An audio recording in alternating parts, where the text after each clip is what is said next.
আমরা শিখব আজকে কিভাবে কম্পিউটারের ফোল্ডার আপনি লক করতে পারবেন এবং আনলক করে রাখতে পারবেন।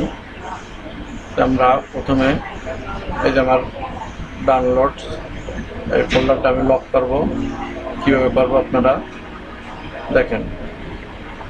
মাউস রেখে ফোল্ডার উপরে, তবে প্রপার্টিস, তারপরে এই যে সিকিউরিটি অপশনে, তারপরে যে অ্যাডমিনিস্ট্রেটর, তারপরে এডিট, তারপরে আবার এই যে অ্যাডমিনিস্ট্রেটর, তারপরে এখানে এই যে আমরা টিক দেবে, পরে টিক দেওয়ার পরে অ্যাপ্লাই, তারপরে ওকে, তারপরে ওকে।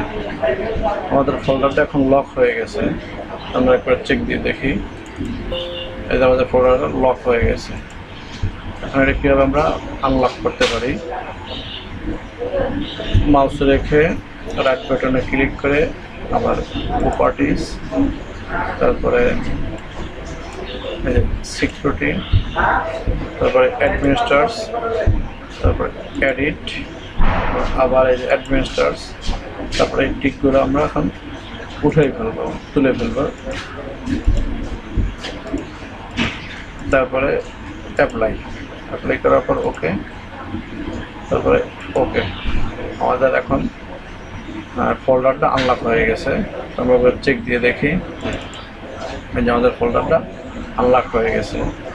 ভিডিওটা ভালো লাগলে সবাই লাইক দিবেন, শেয়ার করবেন। ধন্যবাদ সবাইকে।